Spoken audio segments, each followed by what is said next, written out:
Really? Okay. I'm good. Start in 1 minute.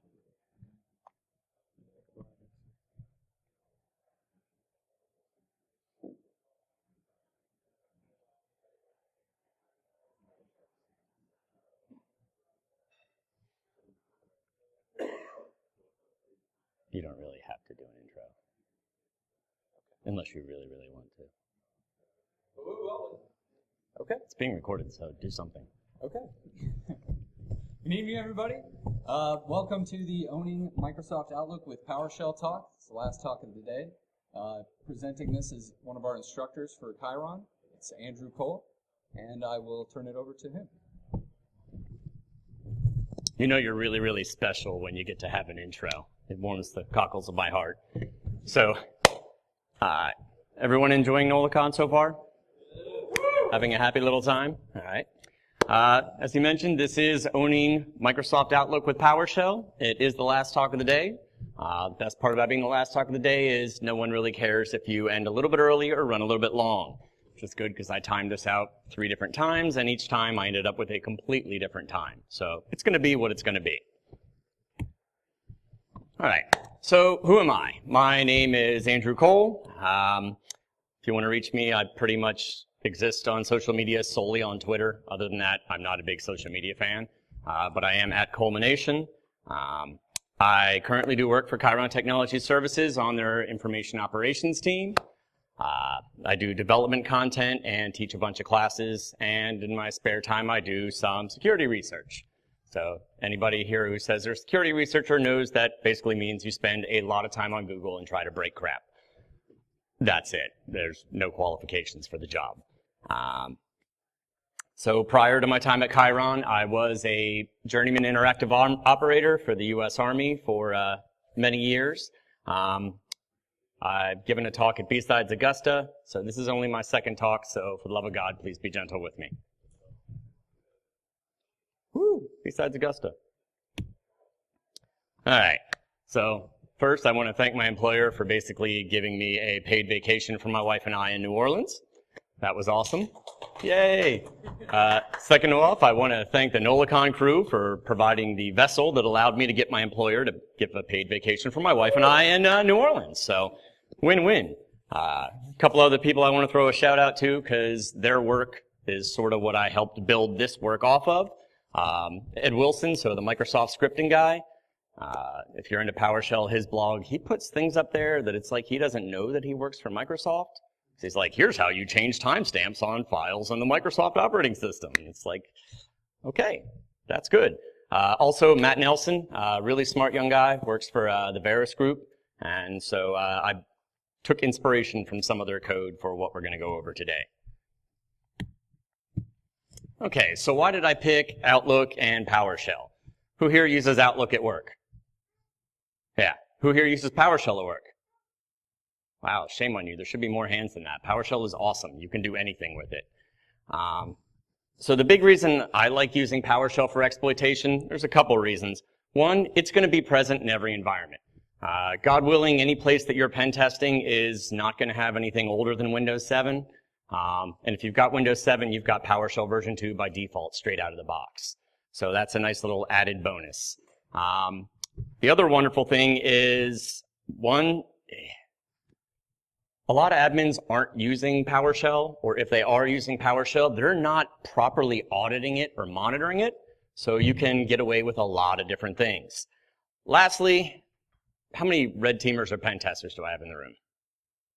Couple? So everyone has their own custom tools, and great thing about your custom tools is that there's no signatures for them, so it's awesome. But that only happens until someone signatures your tool, then there's signatures for it, and you're kind of hosed. So why would you use your custom tool set unless you absolutely have to? If there's something already on the box that's there by default, why don't we just use that instead? So you can use a lot of the things that you're probably currently using a custom tool set for. You can do those same actions just using PowerShell and things that are already on the box. So we're going to look at how you can use Outlook basically to work hand in hand with PowerShell. I don't want to say we're exploiting Outlook. We're using it as a helper or a buddy. All right. So a lot of what we're doing here is we're going to be basically taking advantage of the Outlook Interop assembly. So an Interop assembly is basically, it's an Interop assembly provided by Microsoft that sort of makes a bridge to the applications and COM. So it's a big beneficial there. It lets you go between .NET and COM. We use this technique for the bulk of what we're going to do here. So the first thing we're doing is we're adding a new type assembly for Microsoft Office Interop Outlook. So again, it's already pre-canned, it's on the box. We're then going to define a variable as Outlook folders, which just points to the default folders that are already there for Outlook. We're then going to do Outlook new object, defined in the COM object is Outlook application, and then namespace to be that new object's namespace mappy. So once we've done that, we basically have full unfettered access to anything that is in that user's Outlook. So calendars, inbox, sent folder, contacts, anything they have in Outlook, we have full access to it now.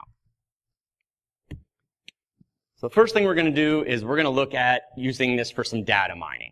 So at the end of the day, a lot of the time what the customer needs is that so what, why you should care sort of thing. Yes, you have a vulnerability. They're like, well, that's not a big deal. Well, then when you show them like their personal calendar, and it's like, well, here's where you were during these hours, and here's the email from your wife. And then they sort of go, oh, wow, this is a vulnerability. I need to patch my system. I need to get this out. So we're going to use this to sort of just harvest whatever we want out of either the inbox, sent items, calendar, what have you.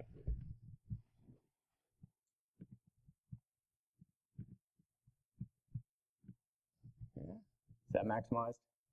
There we go. Wish I had a dual monitor set up. This is going to be very interesting.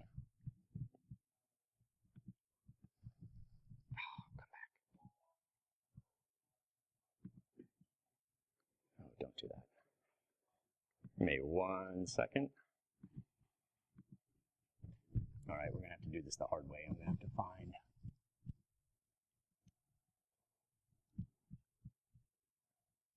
I'm going to have to scroll down to the code section I want and then move it over there because I can't see that monitor very well at all.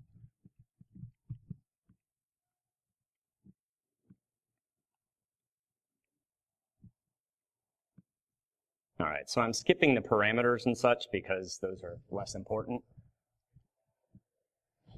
So that first part up top is just the Interop assembly that we were loading up in the last slide. And after that, we're just saying what we want to do with the particular data. So do we want to grab the inbox? Do you want to grab the sent items, contacts, what have you? They're all just folders. They're defined by folder numbers. And just by changing the folder number that we're feeding to it, we can tell it what to grab and pull. And I promise all the code is up on GitHub, and I'll give you the link to that if you want to grab the code samples later to dig through. So let me...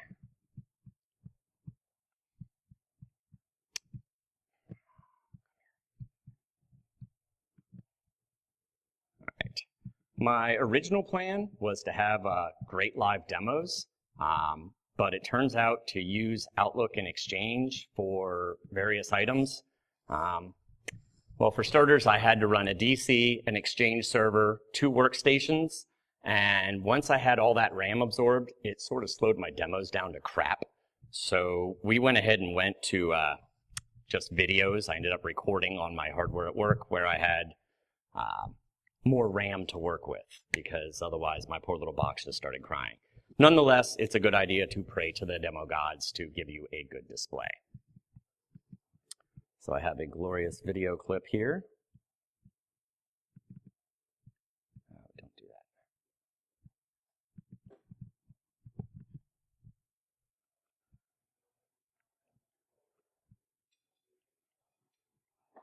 There we go. All right. There we go. So what it's doing in a nutshell is we're just going to look into each of the folders, and it's a harvester script. It's designed to harvest the contents of it to grab either In this case, it's grabbing, it looks like the inbox there. We can later point it to the send items folder. We can point it to their contact information, anything that's stored in Outlook. By default, I only have it set to grab items that ship with Outlook on its own. So that's going to be inbox, sent, calendar, contacts, and tasks. But all those items can be harvested. If they start making their own custom folders where they're storing things, you're going to have to pull what that Outlook folder number is and then point it to that to access that particular folder. I'm not going to know what those are by default, but it does grab the full information. Now for the harvesting script for grabbing emails, it can either grab just a summary listing of what is in the email, so who it's from, obviously it came to you, the date it was sent, and the subject line. It can also pull the full contents. When it pulls the full contents, know that it's going to be harvesting all the metadata as well.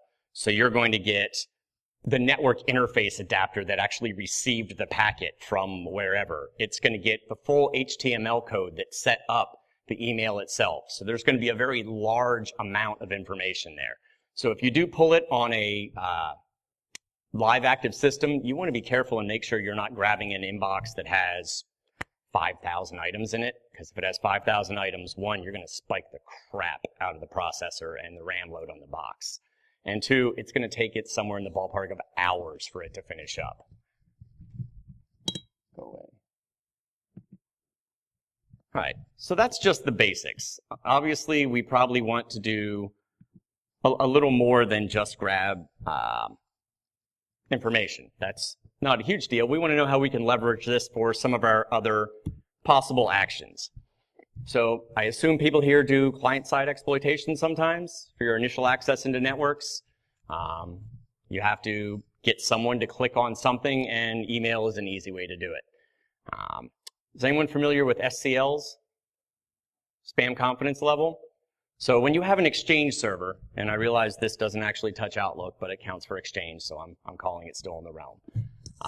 When you send an email, it's assigned a value by Exchange. It's called the spam confidence level. Numbers range anywhere from 0 to 9, or if it is from a trusted email address inside the network, it gets a value of -1. Now, based on the number that it's given, so a 0 is something that it's almost 100% positive is not spam. If it gets a 9, basically it's an email from a Nigerian prince who wants to sell you Viagra on the side. You just need his bank account information. Based on which value it's given, it's going to clip a threshold. And when it clips that threshold, it tells Exchange what to do with it. So typically like 0 through 2, it'll just deliver the email. If you get a 3 or a 4, it'll trip the junk threshold, in which case it gets put in the junk folder. Quarantine is not normally there. It has to be turned on. It's not a default action. But if you turn it on, it quarantines it on the Exchange server in a special folder that only Exchange admins can get into. So basically you're caught. But again, that's not on by default. The other actions are to reject or delete, which the only difference is basically whether or not it notifies the sender that their email was dropped. So why do we care about this? There's a built-in commandlet in PowerShell. It's only on PowerShell for Exchange servers, so you're not going to be able to run this from a regular box. However, if you do get creds, you can remote into the Exchange server, or you can, if you exploit onto the Exchange server, you can put rules down in place that make things easier for you the next time you have to client-side somebody. So the number of parameters that are available for this commandlet for a new transport rule are ridiculous. Some of the things, you're just like, why would they even make that? But you can have it set a specified SCL based on certain criteria, like if it is sent from this particular address, give it an SCL of -1. So now every single email that we send from our attacking address is going to get sent as a trusted email to the inbox. Nothing will ever go to junk. It'll never get quarantined. It'll never get deleted or rejected. Other things you can do, maybe you just want to track a specific user's email. There's this great option, this bottom rule. So the top example there, the new transport rule, name set SCL from this attacker, sent to this target, set the SCL to -1. We probably want to have both those fields in there, because if you just say anything going to this target, set the SCL to -1, well, now the actual Nigerian prince emails are going directly to their inbox and not junk. So that might set off a red flag. But we can say if it comes from us, I tap my chest a lot. If it comes from us and goes to this person, set it to -1. It's going to be automatically trusted. That second example there, new transport rule, name, doesn't matter, whatever you want to call it. If it's sent to this target, blind copy to, so anyone want to take a stab in the dark what that's going to do? So we just set this to our target, and every single email that gets sent to them ever, the Exchange server is going to add a BCC line to send a copy to us. So now we automatically collect all their email without even having to be on their box. So it's the beautiful part of PowerShell for Exchange. Okay, so once you get past client side, the next thing we want to look at is obviously persistence, right? Got to have persistence, a way to get onto a box. You know, exploitation's kind of a bit of work. Cleaning up after it's even more work. And sometimes exploits have less than ideal side effects, like crushing a service or possibly blue screening a box. So backdoors are our friends.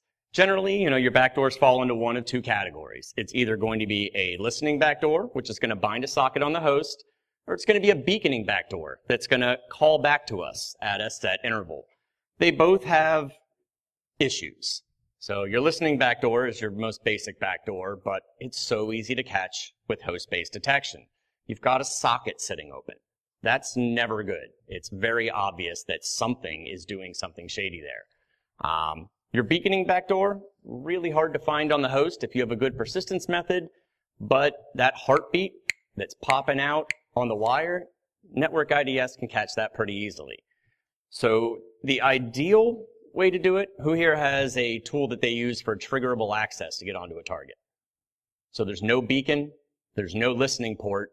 You just send a specialized trigger to the box. When it sees the trigger, it either calls you out to you or it opens up a listening port. Nobody? Oh, triggerable access is the way to go. So we're going to show how we can create triggerable access. The great part about triggerable access, there's no bound port sitting there for anyone to find. There's no socket, There's no unnecessary traffic flying across the network when we don't want a connection.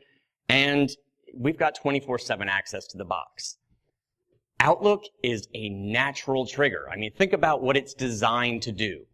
It's designed to take traffic from anywhere on the internet and redirect it directly to your user. That's sort of what our trigger packet is. So why can't we just use Outlook as our triggering mechanism? Okay, this is only a triggering mechanism. It is not a true persistence method. You're going to have to use some other persistence method to start this script up. But once the script does start up, it's going to be your triggerable access. So it's going to have you not have that network traffic or port bound. You do still need a persistence method, and you're going to have your payload, of course. This general idea was written by Matt Nelson. He did a really good article. I liked his. It was a little bit of a resource hog, and my big issue, though,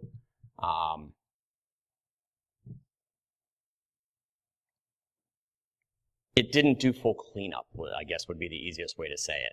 So it would get the trigger email, it would then delete the email, but there's some other things it didn't do, like it didn't delete the email from the deleted items folder, so your trigger email was still in that deleted items folder for forever. It also didn't mark the email as read, so it would go to deleted items, and then there'd be a little 1 in Outlook that said, hey, you have an unread email in your deleted items folder. So we streamlined it a little bit.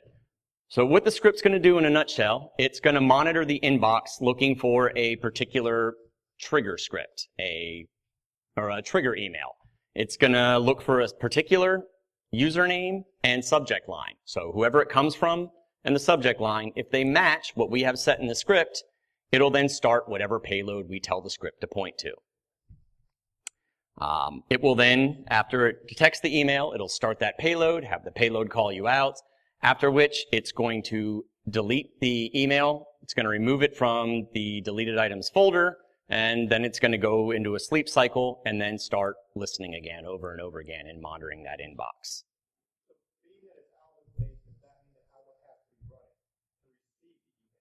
Yes. In fact, here's the awesome part. If you run the script, when it creates that COM object, guess what it does if Outlook's not running? Starts Outlook. So yeah, that's the little side part. So it has to be an environment where somebody's going to have Outlook running all the time. I know, at least in most of the work environments I worked in, most people had Outlook set to start on startup. Like, why would you not have Outlook running? If you don't do email, then honestly, you're Googling stuff and not actually working anyways. So it's not without its little hiccups. Yeah, when you start the script, it's going to start Outlook. But it's going to start Outlook for that user. So they'll be like, oh, that's convenient. Somebody must have added this for me. That's wonderful. Okay. So the largest issue with it is that it's... Actually, here, let me just go to the code real quick. We'll pop a little bit of code up there, and then I have a great little demo video. How am I doing for time? We're doing okay.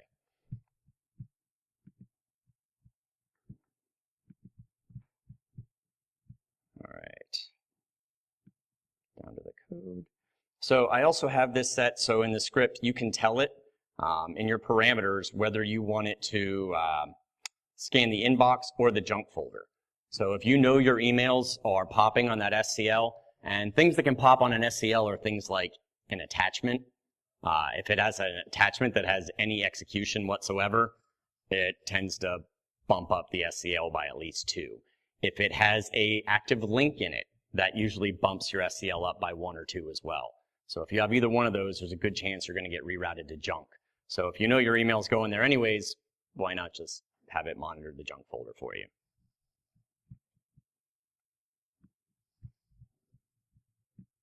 So what we've got going over here, again, basically it's just going to define the inbox as your target environment. It's then going to say for each email it's going to define emails as objects that are in that inbox. And then for each one, it's just going to scroll through them all one at a time and check to see the sender and the subject line. If the sender and the subject line match what's in the trigger, do what we told you to do. If not, skip it and move on. Go to the next email. After it runs through all of them, if it doesn't see the trigger email at all anywhere, it's going to just go into a sleep cycle. The delay is fully customizable. When you start the script, you can tell it a delay of however long you want it to go for, and that's how long it'll sleep. It'll then, after it sleeps, go back to the first email in the box and run through them all again. It does use a little bit of resources on the box. So I found on average, on a typical PC build, you're going to not touch CPU usage at all. But that continuous monitoring, if you have that delay set really short at like 2 or 3 seconds, it's going to increase the RAM usage by about 8%. If you cut that time out to more like 30 seconds, it's only going to see probably about a 4% bump in RAM usage, which no user is really going to notice. All right, so I have another glorious little video here that is going to run through, and if I can get that minimized. There we go.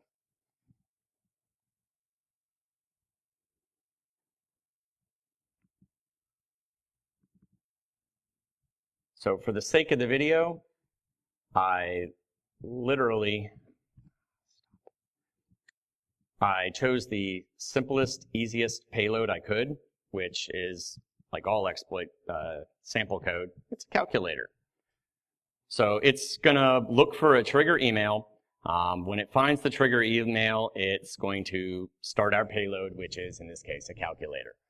Does that look like it's running? It looks like it was, and it just stopped.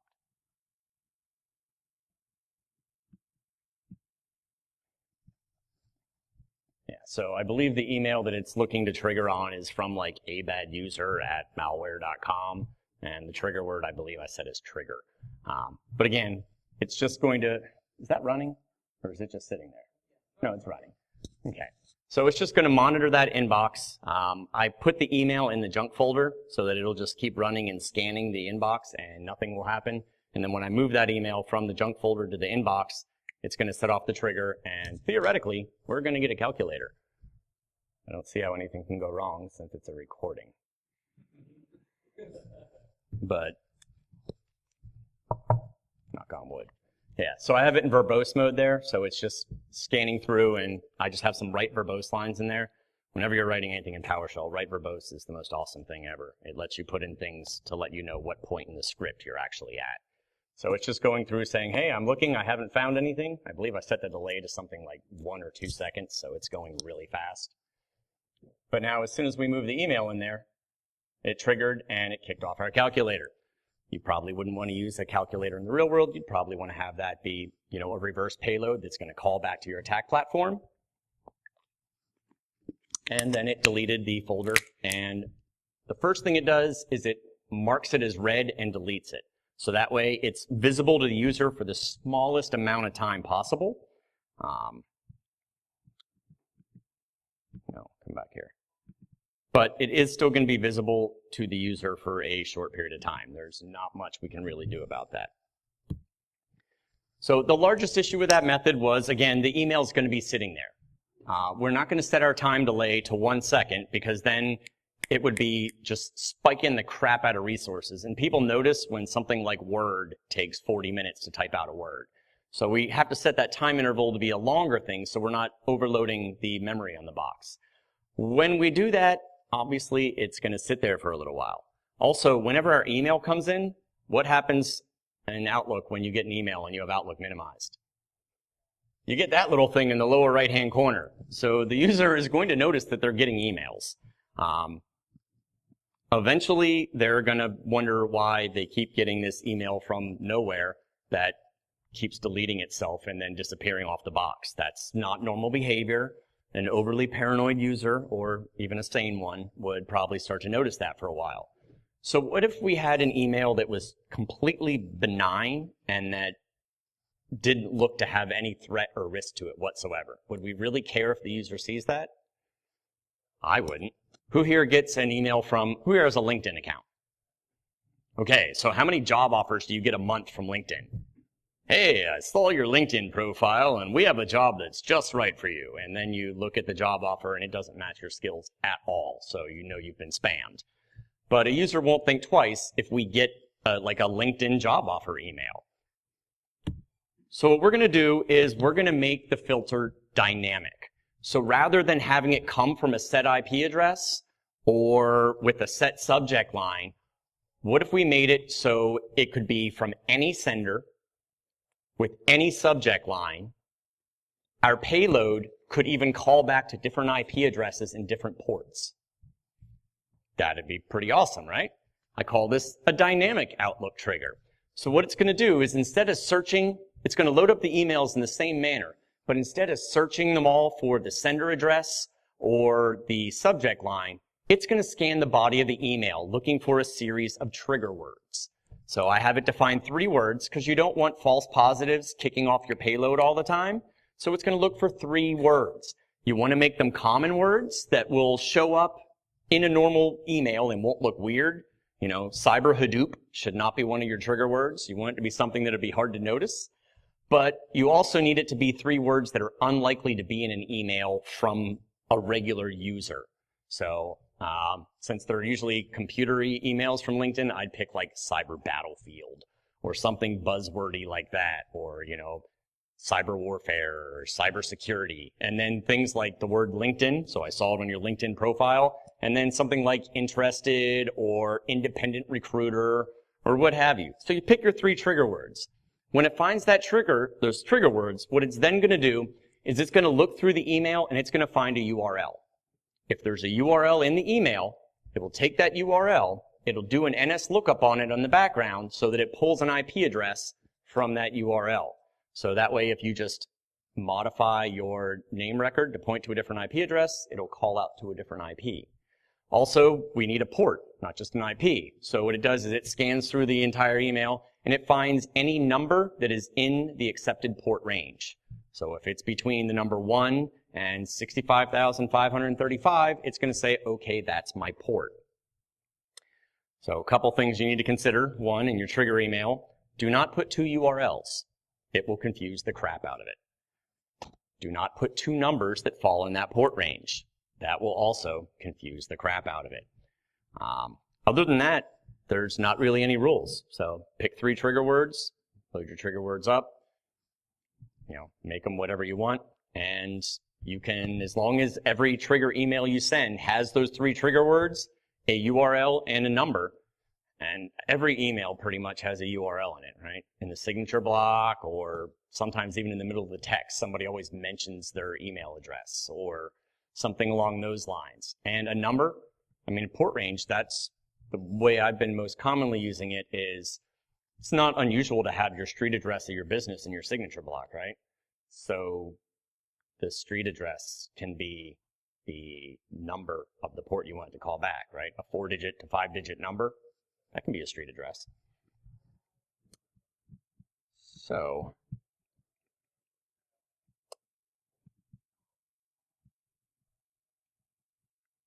come here.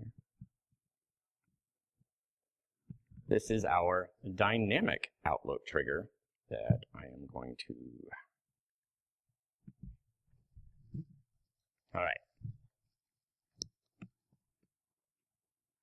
In this case, I just used the ISE to load my script because it made life a little bit easier. So we loaded up the script. Our trigger words are right there. So any email that contains those 3 words, it's going to kick off our action. Now, in this case, for this demo, calculator wouldn't really suffice. So when it detects the words, I'm having it write to a notepad document, just a text document, what the IP address and the port that it's going to call back to, and then the payload is Notepad to open that document. So it's going to execute. Down here, I used Chiron Tech, my company website, as the URL. So you can see that it's supposed to call back to 218 something. That's what the NS lookup for our particular IP address is going to be. So the script is watching and waiting. It's going through its verbose. Didn't find the email, started over. Didn't find the email, started over. So once I do move the email from the junk folder to the inbox, it will trigger it. It doesn't take long. It actually scans emails really fast. Each email is going to take it like a fraction of a second. So you can scan through a whole inbox pretty quickly. Ta-da! So it pops up and said it's going to call back to this IP address and this port. It's as simple as that. I like things being dynamic. I like the fact that I don't have a signaturable trigger. Who's going to write a signature that looks for 3 words in the body of an email? I wouldn't. It would be a huge pain.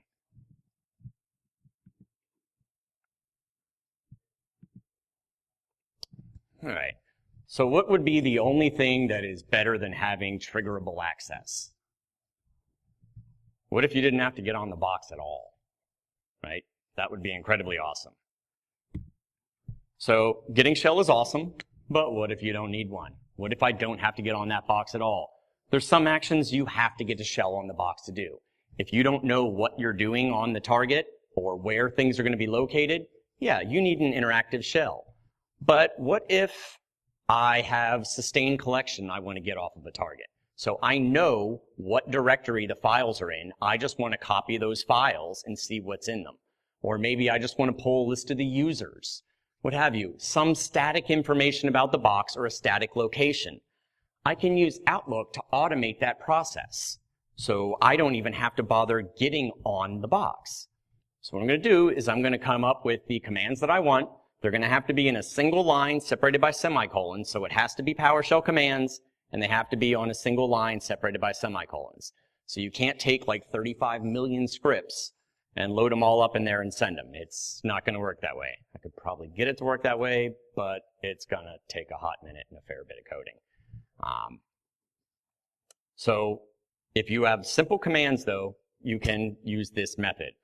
What we're going to do is we're going to take our commands in a document. We're going to attach that document to an email that we're sending to the target. When it hits the target, it's going to pack. It's going to be our trigger. It's going to get recognized as our trigger. It's going to take our script of commands. It's going to run them. and then it's going to email the results back to us so that we don't have to actually get on the box. So a couple little things you need to consider here.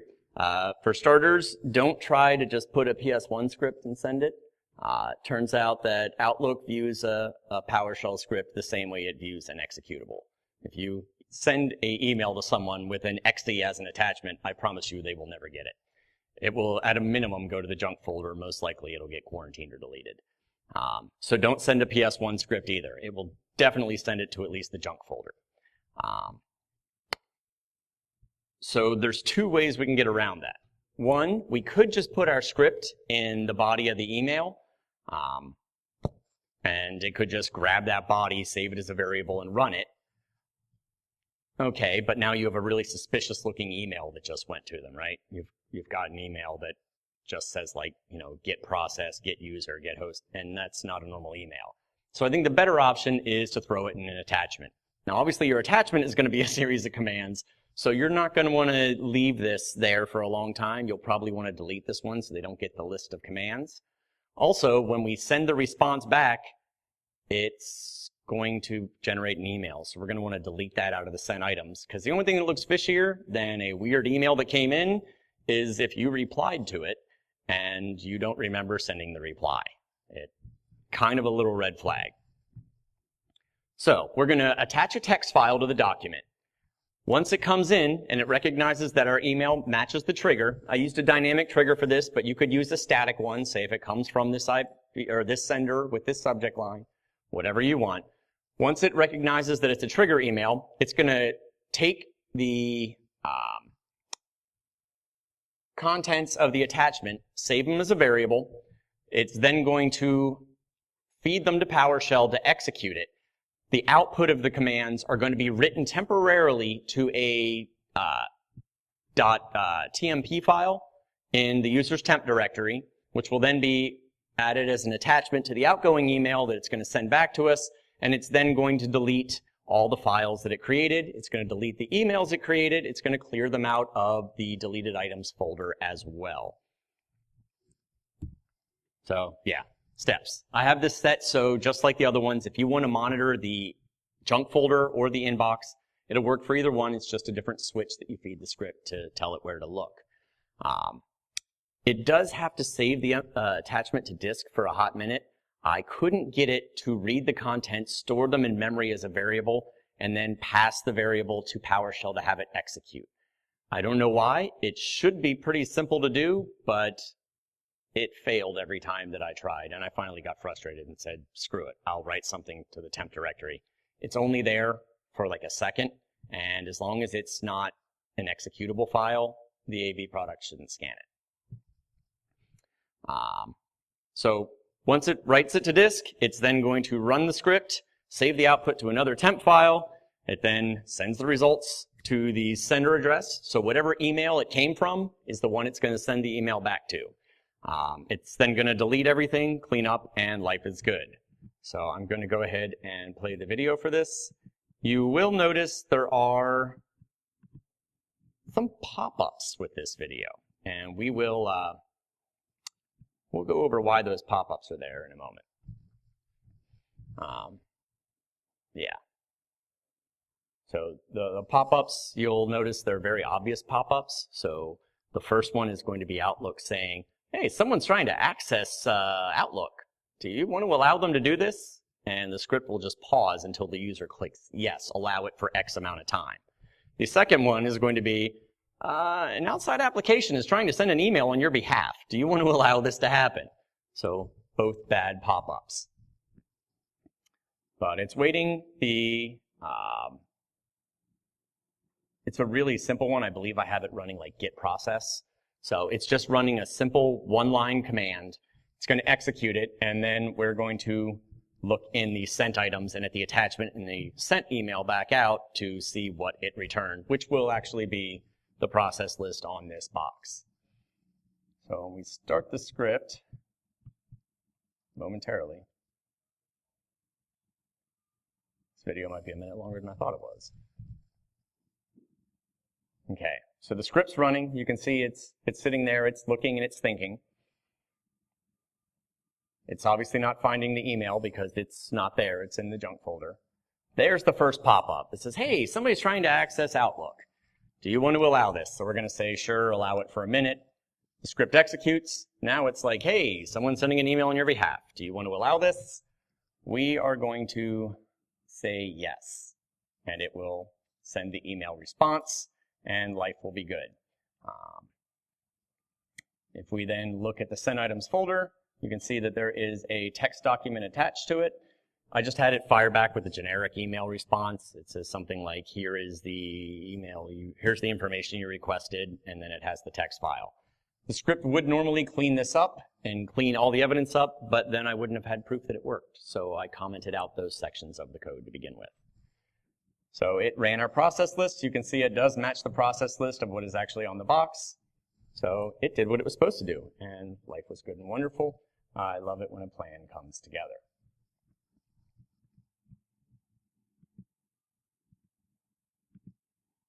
All right. So these are just rough tools. Obviously, they could use some finesse and polish. I basically made them as proof of concept tools. There's things that I would tweak about them. For starters, I would add encryption. Customers don't usually like it when you take your information, their information, do not encrypt it, and then send it out to some random email address. They get a little angry and you're not invited back in their network again. I didn't put the encryption in yet because I don't want to try rolling my own encryption. Historically, that does not go well. And I wanted to make sure that the scripts would work and function on older versions of PowerShell. And nowadays, you can just tell it to, if you have like PowerShell version 5, you can tell it to encrypt the contents for you. There's commandlets for it, but the older PowerShell version doesn't support them. You have to go through a long series of steps to encrypt the data.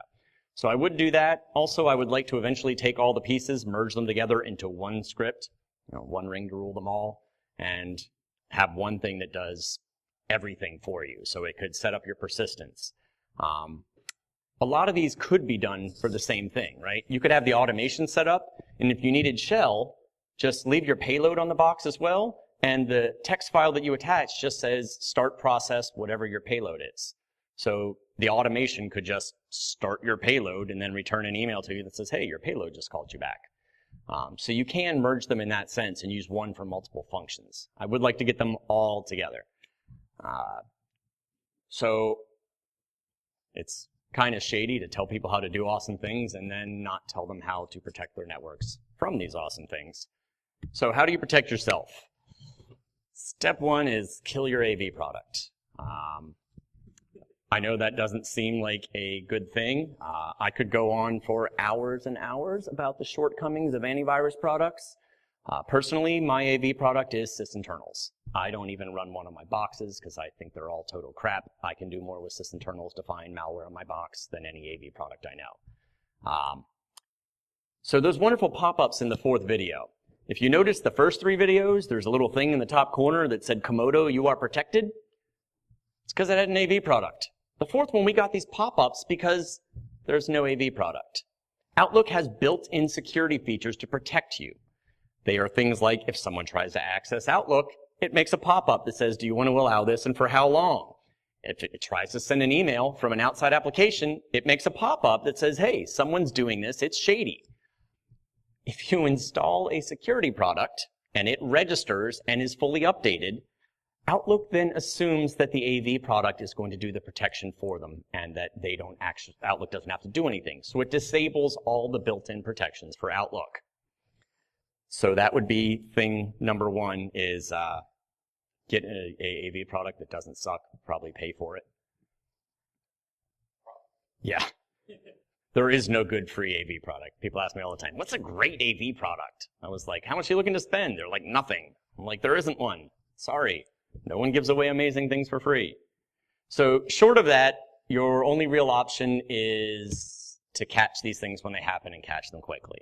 At the end of the day, there's almost nothing you can do on a Windows box that there's not a way to capture it in the event logs. And yes, an attacker can just blow away the entire event log, but who really does that? I mean, then you know the exact date and time that something bad happened on the box. It'll be the time when there's an entry that says the event log was cleared. So there's a number of things you can do in the event logs that'll catch these things. For starters, audit process creation. When you audit process creation, if you're on Windows 7 or newer and you have that patch installed, there's an option that says include command line. So when this executes, every process that starts up, it also puts the exact command line that started that process. So yeah, you had PowerShell kickoff. Well, what started PowerShell? And it will have the trigger line that your persistence point started. Pretty easy to catch things then, assuming that someone actually looks at the event logs. Other things, turn on PowerShell logging. So it's there for a reason on kernel 6 and newer, or at least 6.1 and newer. There is a special event log just for PowerShell. It should be used.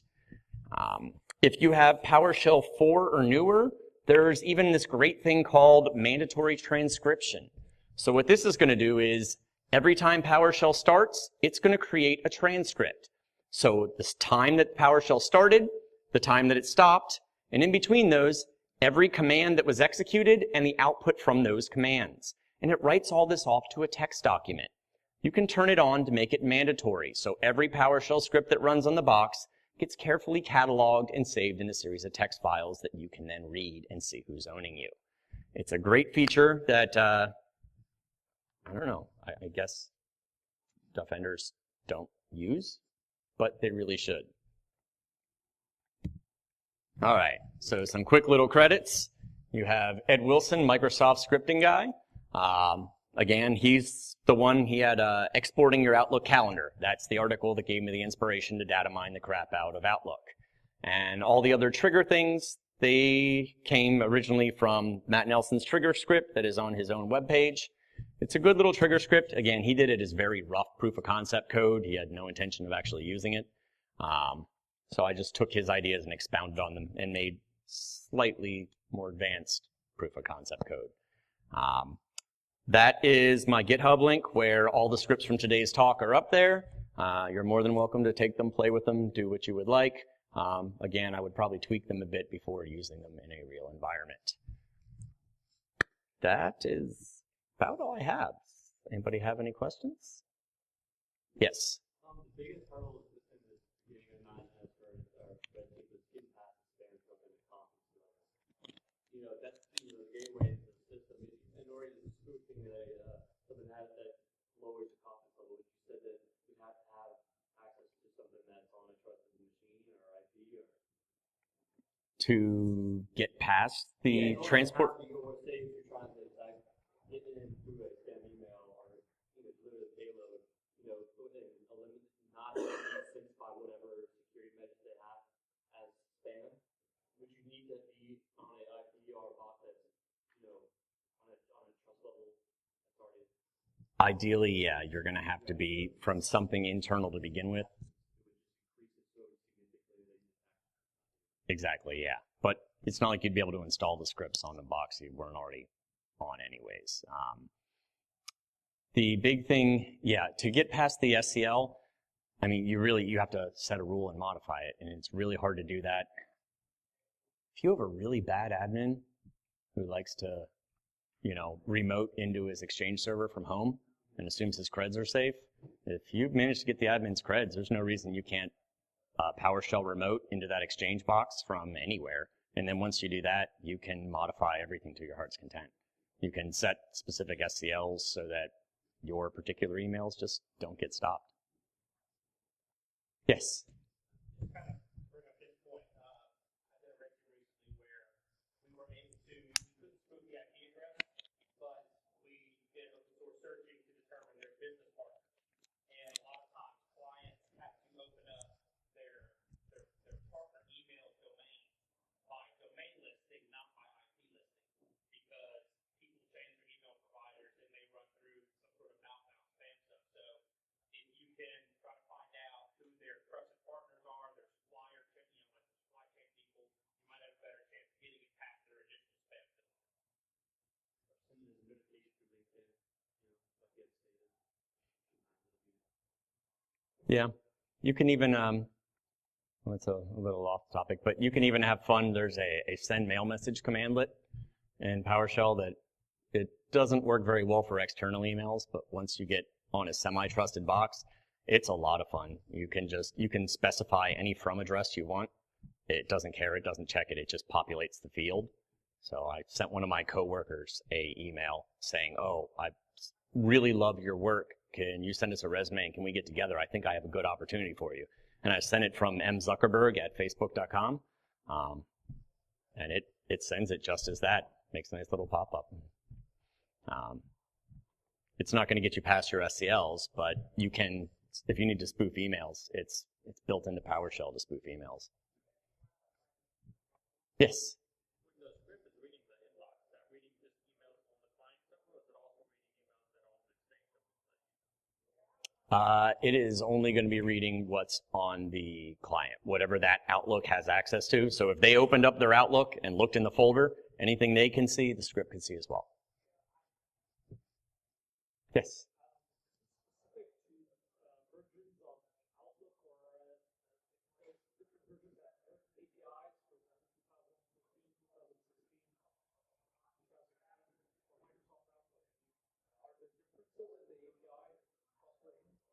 Not that I've found. I tried it on a couple different Outlook versions. I believe it works on everything 2007 and newer. I didn't try anything older than that. But regardless of the API they use, they all still use the same set COM objects and the same .NET assemblies. So that's what we're actually grabbing and leveraging. So by doing that, it doesn't matter what API they use on the side. We're using basically the blood and guts of the system itself. Anybody else? No? Well, in that case, I believe it's just about beer 30.